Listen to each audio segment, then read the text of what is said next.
বিএনপির পতন কি তবে ডক্টর ইউনূসের হাত ধরেই নিশ্চিত? পর্দার আড়ালে কি এমন ভয়াবহ প্রতিশোধের ছক সাজিয়েছেন এই নোবেলজয়ী?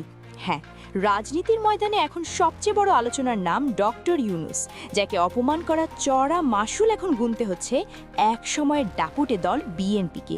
রাজনৈতিক বিশ্লেষকরা বলছেন, ডক্টর ইউনূসের সাথে টক্কর দিয়ে বিএনপি আসলে নিজেদের পায়ে নিজেরাই কুড়াল মেরেছে।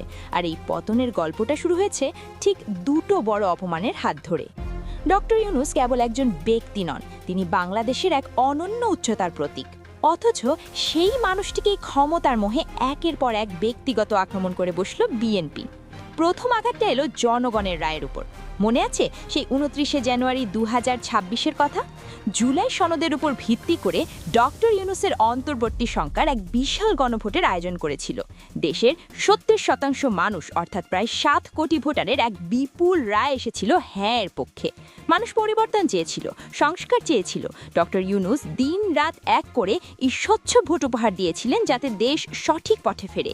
তারেক রহমান নিজেও শুরুতে এই রায়ের পক্ষে থাকার আশ্বাস দিলেও ক্ষমতায় যাওয়ার গন্ধে সব পাল্টে গেল। বিএনপি সেই বিপুল জনমতকে ডাস্টবিনে ছুঁড়ে ফেলে দিল। তারা জুলাই সনদকে বলল প্রতারণা, আর গণভোটকে দিল অবৈধ তকমা। এটা কি শুধু রাজনৈতিক সিদ্ধান্ত ছিল? না, এটা ছিল ডক্টর ইউনূসের মেধা এবং ৭ কোটি মানুষের চেতনার ওপর সজোরে থাপ্পড়। একজন নোবেল বিজয়ের স্বপ্ন আর পরিশ্রমকে যারা এক নিমিষে ধুলোয় মিশিয়ে দেয়, তাদের কপালে যে দুর্গতি আছে তা ডক্টর ইউনূস বুঝিয়ে দিচ্ছেন কড়ায় গণ্ডায়। কিন্তু বিএনপি সেখানেই থামেনি। তারা দ্বিতীয় যে চালটি চালল সেটি ছিল আত্মঘাতী। বাংলাদেশের গর্ব ডক্টর ইউনূসকে তারা দেশ ত্যাগে নিষেধাজ্ঞার আইনি নোটিশ ধরিয়ে দিল। যে মানুষটি সারা বিশ্বে বাংলাদেশের ব্র্যান্ড অ্যাম্বাসেডর, যাকে বিদেশের বড় বড় বিশ্ববিদ্যালয় আর সংস্থাগুলো রেড কার্পেট সংবর্ধনা দেয়, তাকে ঘরের মধ্যে বন্দি করার চেষ্টা করল বিএনপি।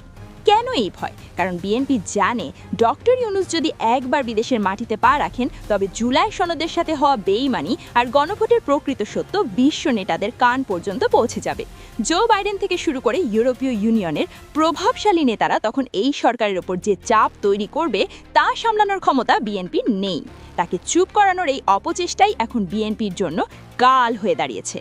তবে মজার ব্যাপার হলো, ডক্টর ইউনূস কিন্তু কোনো অস্ত্র হাতে নেননি, কোনো রাজপথের মিছিলে যাননি। তার প্রতিশোধের ধরনটা একদমই আলাদা এবং অত্যন্ত ধারালো। তিনি বিশ্বব্যাপী তার যে বিশাল নেটওয়ার্ক আছে তা সক্রিয় করে তুলেছেন।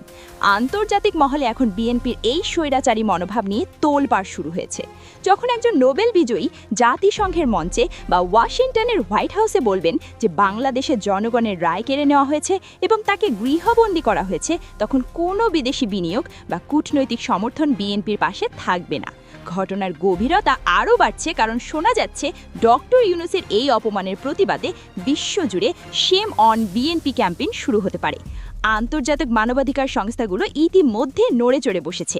যখনই একজন নোবেল বিজয়ীর সম্মান ক্ষুণ্ণ হয়, তখন পুরো বিশ্ব সেই দেশের সরকারের বিরুদ্ধে একাট্টা হয়ে যায়। বিএনপি ভেবেছিল ইউনূসকে কোণঠাসা করলে সব শেষ, কিন্তু তারা বুঝতেই পারেনি যে তারা আসলে একটি জীবন্ত আগ্নেয়গিরির মুখে হাত দিয়েছে। এখন পরিস্থিতি এমন দাঁড়িয়েছে যে ক্ষমতা টিকিয়ে রাখা তো দূরের কথা, আন্তর্জাতিক নিষেধাজ্ঞার মুখে করার ভয়ে কাঁপছে বিএনপির নীতি নির্ধারকরা। ডক্টর ইউনূস প্রমাণ করে দিয়েছেন যে সত্যের শক্তি আর নৈতিকতার ধার যে কোনো রাজনৈতিক ষড়যন্ত্রের চেয়ে 1000 গুণ বেশি শক্তিশালী। সময় ফুরিয়ে আসছে, হয় বিএনপিকে গণভোটের রায় মেনে নিয়ে ইউনূসের কাছে ক্ষমা চাইতে হবে, আর না হয় ইতিহাসের পাতায় এই পতনের গল্পটি হবে সবচেয়ে কলঙ্কিত। কারণ ইতিহাস সাক্ষী দেয়, যারা গুণী মানুষকে অপমান করেছে তাদের পতন হয়েছে অত্যন্ত নির্মমভাবে। ডক্টর ইউনূস সেই পতনেরই শেষ পেরেকটি ঠুকে দিয়েছেন। এখন শুধু সময়ের অপেক্ষা। দেখা যাক এই রাজনৈতিক নাটকে